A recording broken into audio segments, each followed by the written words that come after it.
Title میں نے select کیا ہے وہ ہے بلا وجہ کا خوف. بلا وجہ کا خوف جو ہے وہ میں نے آج سلیکٹ کیا ہے. ہمارے اندر ہر وقت کوئی نہ کوئی ڈر، کوئی خوف، کوئی وسوسہ چلتا رہتا ہے، اور ہمیں اس بات کی سمجھ نہیں آتی کہ ہم خوف زدہ کیوں ہیں، کیا وجہ ہے ہمارے خوف کی. پہلے میں قرآن کی روح سے آپ سے بات کر لوں کہ اللہ سبحانہ وتعالیٰ فرماتے ہیں کہ جو میری رحمت سے نا امید ہو جاتے ہیں اور جو مجھ سے دوری اختیار کر لیتے ہیں تو میں ان کے دلوں کے اندر جو ہے وہ خوف پیدا کر دیتا ہوں.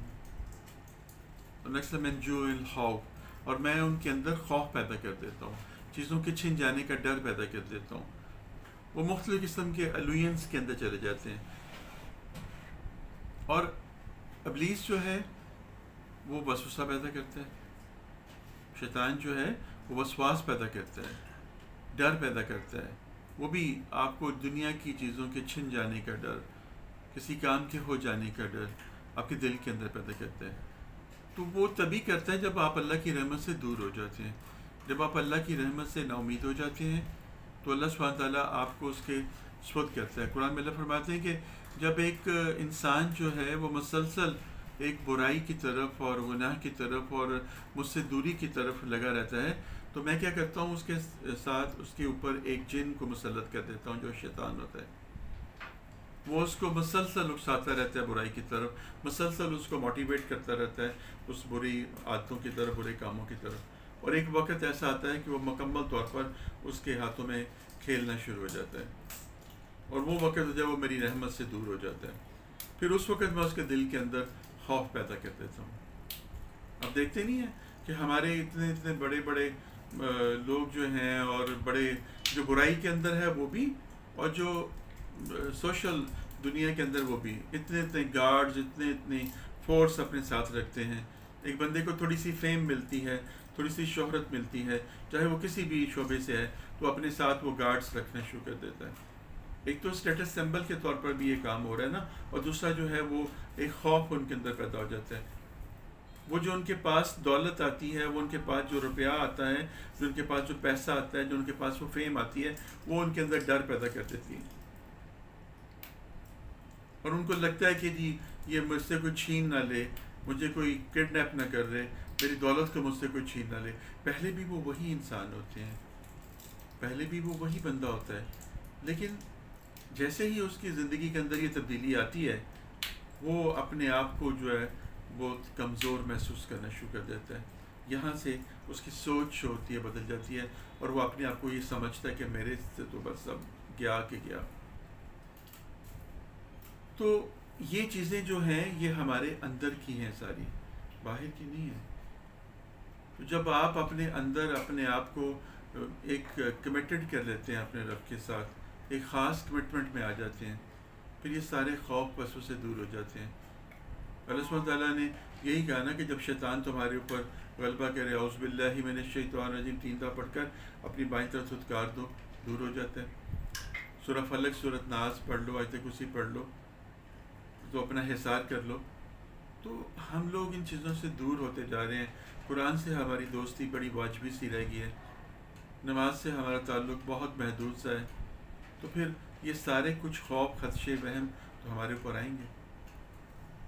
پھر بلا وجہ کے خوف ہم اپنے اندر کریٹ کریں گے اور بیٹھ جائیں گے ایک جگہ پر خاموش ہو کے. ایک میں نے اگزامپل آپ کو دینی ہے. ایک گرو اور اس کا چیلا جو تھے وہ دونوں سفر پہ جا رہے تھے. گرو عمر سیدھا تھا اور چیلا جو اس کا جوان تھا. کچھ دور چلنے کے بعد گرو چیلے سے پوچھتا ہے کہ بھئی تمہیں خوف تو نہیں محسوس ہو رہا؟ اس کا شاگرد کہتا ہے کہ نہیں گرو جی، مجھے تو کوئی خوف نہیں محسوس ہو رہا. وہ کہتا ہے اچھا چلو ٹھیک ہے. تھوڑی دور اور جاتا ہے، کچھ اور جا کے پھر دوبارہ پوچھتا ہے تمہیں خوف تو نہیں محسوس ہو رہا؟ شاگرد بڑی حیرانگی سے کہتا ہے کہ نہیں استاد جی، مجھے تو کوئی خوف نہیں محسوس ہو رہا. اس طرح کرتے کرتے تھوڑے وقفے کے بعد جو ہے وہ اس کا استاد اس سے بار بار ایک ہی سوال کرتا ہے تمہیں خوف تو نہیں محسوس ہو رہا؟ تمہیں خوف تو نہیں محسوس ہو رہا؟ اس سے اس کے شاگرد کے اندر بڑی کیوریاسٹی پیدا ہو جاتی ہے کہ کیا وجہ ہے کہ میرا جو استاد ہے، گرو جو ہے، یہ اتنا خوف زدہ کیوں ہے، اس کو کیوں یہ بار بار مجھ سے پوچھ رہے، جبکہ میں نے تو خوف کا اظہار کیا ہی نہیں ہے. آگے ایک ندی ہوتی ہے، گرو کہتا ہے کہ میں ذرا یہاں پر نہا دو لوں، تھوڑا سا فریش ہو جاؤں، تو تم یہاں پر میرا انتظار کرو. وہ اپنا چولا شولا اتارتا ہے، وہاں پر رکھ دیتا ہے، اور وہ نہانے کے لیے ندی پہ چلا جاتا ہے. پیچھے سے جو اس کا شاگرد ہوتا ہے، اس کے اندر چونکہ تجسس آ چکا ہوتا ہے، اور اس کے چولے کو دیکھتا ہے کہ دیکھو تو صحیح کہ کیا ہے ایسی بات جس سے وہ بار بار مجھ سے پوچھ رہا ہے. اس کو اس کے اندر پڑی ہوئی سونے کی ایک چھوٹی سی ڈلی نظر آتی ہے. وہ کہتا ہو یہ تھا وہ ڈر جس کی وجہ سے اس کو بار بار خوف محسوس ہو رہا تھا. وہ جلدی سے اس کو اٹھا کے پھینک دیتا ہے، اور اسی جگہ پر ایک کوئی پتھر کی اینٹ جو ہے اس سائز کی اس میں رکھ دیتا ہے، اتنے وزن کے مطابق. وہ واپس آتا ہے، اور آتے ساتھ وہ اپنا چولا پکڑ کر اس کا وزن دیکھتا ہے کیسے ہلا کے، تو پھر وہ مطمئن ہو جاتا ہے. پھر چل پڑتے ہیں. آگے چل کے تو بادشاہ کے سپاہی آ جاتے ہیں. ان کو دیکھ کر وہ اور زیادہ خوف زدہ ہو جاتا ہے، اور کہتے ہیں کہ تمہیں ڈر تو نہیں محسوس ہو رہا؟ وہ کہتے ہیں بالکل بھی نہیں، مجھے کوئی ڈر محسوس نہیں ہو رہا، اور آپ بھی مت ڈریے، آپ کے ڈر کو میں بہت پیچھے پھینک آیا ہوں. وہ کہتے ہیں کیا مطلب؟ کہتے ہیں اپنا چولا چیک کریں، اس کے اندر جو سونے کی اینٹ رکھی ہوئی تھی میں اس کو پھینک آیا ہوں. وہ دیکھتا ہے تو اس کو پتہ چلتا ہے واقعی وہ سونے کی اینٹ تو نہیں ہے، یہ تو پتھر کی اینٹ پڑی ہوئی ہے یہاں پر. وہ کہتا ہے کہ یہ کیا ہوا؟ اس نے کہا کہ یہی وہ ڈر تھا جو آپ کو بار بار محسوس ہو رہا تھا، اور آپ مجھ سے، آپ کے لیے وہ سونا تھا جو ڈر کا باعث بنا ہوا تھا. وزن جو تھا نا آپ کے پاس، وہ وزن آپ کے اوپر چڑھا ہوا تھا، وہ وزن سونے کا وزن تھا.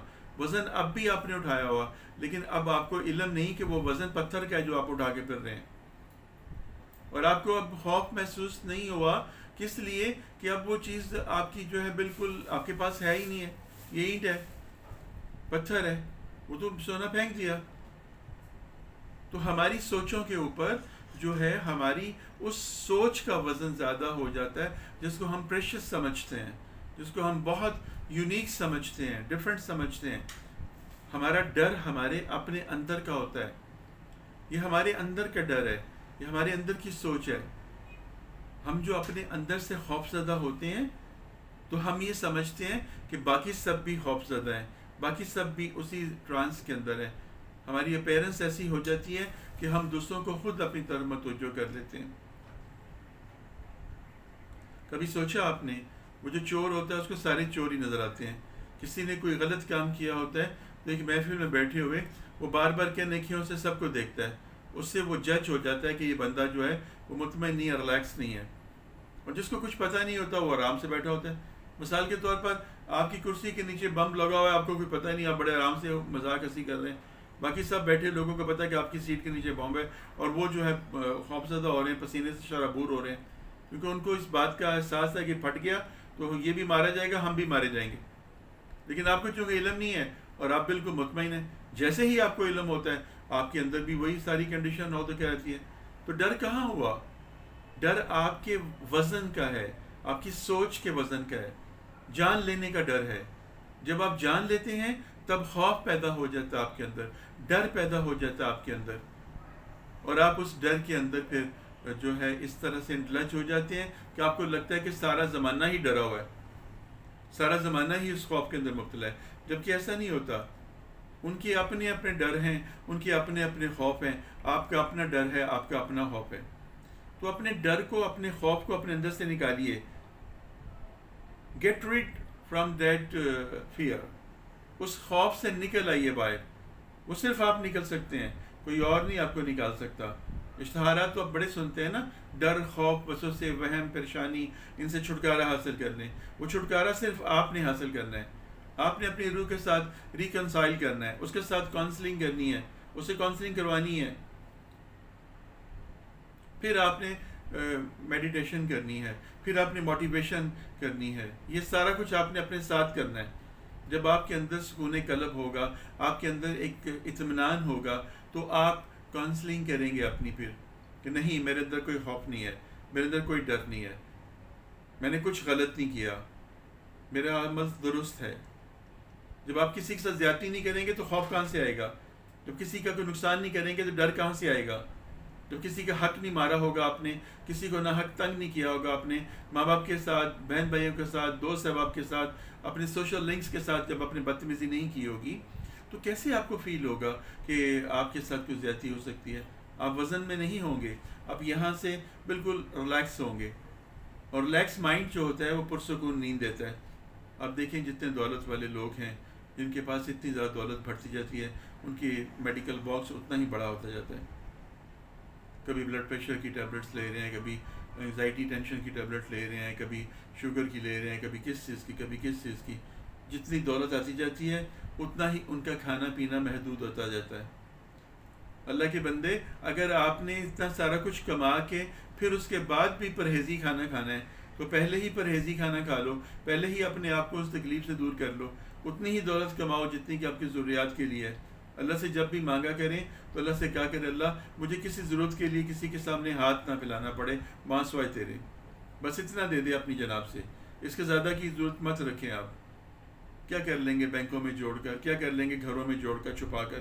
آپ نے گھر میں ڈالرز رکھے ہوتے ہیں، سونا رکھا ہوتا ہے، اور ساری رات آپ کو نیند نہیں آتی، ذرا سا کھٹکا ہوتا ہے آپ اٹھ کے بیٹھ جاتے ہیں۔ وہ ڈر آپ کے اندر اٹھتا رہتا ہے، وہی آپ کے اندر کا ڈر، بلا وجہ کا ڈر کہ کسی نے اوپر کے مجھے قدموں کی آواز آئی ہے، کہ کسی نے دروازہ کھٹکھٹا دیا ہے۔ اٹھ کر آپ آ کر اپنی کبڈ کو، کلوسٹ کو دیکھ رہے ہوتے ہیں، جہاں پر چھپائے ہوتے ہیں ان جگہوں کو دیکھ رہے ہوتے ہیں۔ کیا فائدہ؟ کیا فائدہ اس دولت کا جو آپ کی نیند کو غارت کر دے؟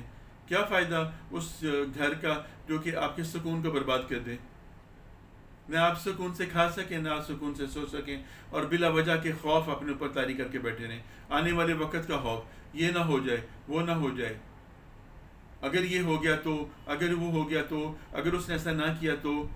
آپ کون ہوتے ہیں اس چیز کو جج کرنے والے؟ میں کون ہوتا ہوں اس چیز کو جج کرنے والا؟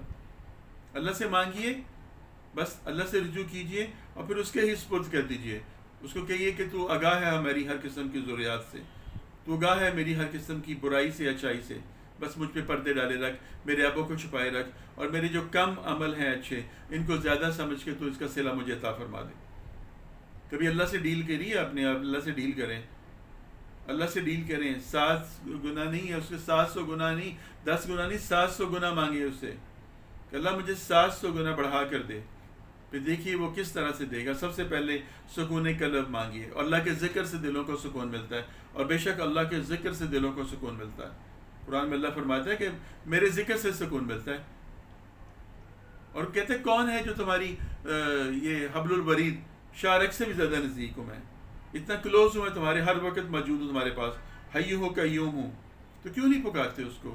اس کا ڈر اپنے اندر پیدا کر لیجئے، اس سے ملنے کا خوف پیدا کر لیجئے کہ ہم نے اس کے پاس جانا ہے، اس کے ساتھ ملنا ہے، اس کے سامنے پیش ہونا ہے، کوئی اعمال اچھے نہیں ہیں، کیسے اس کا سامنا کریں گے؟ یہ ڈر پیدا کیجئے، یہ خوف پیدا کیجئے جو آپ کی اصلاح کرے گا۔ دنیا کے مال کا، عزت کا، بے عزتی کا، پیسے کا، لالچ، طمع، حرص، ہوس، بھوک، ننگ، یہ سب کچھ، گھر، گاڑی، سواری، یہ سب ان چیزوں کا خوف دل سے نکال دیجئے۔ یہ ذمہ داری آپ کی نہیں ہے، یہ رب کی ذمہ داری ہے، اس کو پورا کرنے دیجئے۔ آپ صرف اور صرف اپنے اندر جو ہے اپنے رب کا خوف پیدا کیجئے، اپنے برے اعمال کو یاد کر کے اس کے سامنے پیش ہونے کا خوف اللہ کے سامنے پیش کیجئے، اور دور کرنے کی دعا کیجئے۔ جب ایسا ہو جائے گا تو آپ کے دل کو سکون آ جائے گا، دنیا بھی اچھی ہو جائے گی، آخرت بھی اچھی ہو جائے گی۔ جب ہم دعا کہتے ہیں نا ربنا آتنا فی الدنیا حسنۃ وفی الآخرۃ حسنۃ وقنا عذاب النار، تو اس کا مقصد کیا ہوتا ہے؟ اے اللہ میری دنیا کی زندگی کو بھی حسین بنا دے، میری آخرت کی زندگی کو بھی حسین بنا دینا۔ تو اس میں 2 چیزوں کی آپ گواہی دے رہے ہیں، ایک تو دعا کر رہے ہیں آپ دنیا کی اچھی زندگی کی جو اللہ کی نگاہ میں اچھی ہے، اور ایک آخرت کی زندگی کے اوپر ایمان، یعنی مرنے کے بعد دوبارہ زندہ ہونا، پھر اللہ کے سامنے روبرو ہونا، پھر اس کے بعد اس کی دنیا کے اندر وہاں پر رہنا، اس پہ ایمان لے کے آنا۔ یہی بخشش کا ذریعہ ہے، یہ پوائنٹ ہے جو میں نے آپ کو بتایا۔ وفی الآخرۃ حسنۃ وقنا عذاب النار، اور جہنم کی عذاب سے جو ہے، اس کی آگ کے عذاب سے بچنے کی۔ جب آپ کہتے ہیں نا کہ اللہ مجھے آخرت کی زندگی کو اچھا کر دینا، تو یہ بخشے جانے کی ایک بات ہے، تو آپ بخشے جائیں گے، ڈیفینیٹلی بخشے جائیں گے، کیونکہ اللہ کے اوپر آپ کا یقین مضبوط ہو جائے گا نا، سالڈ ہو جائے گا۔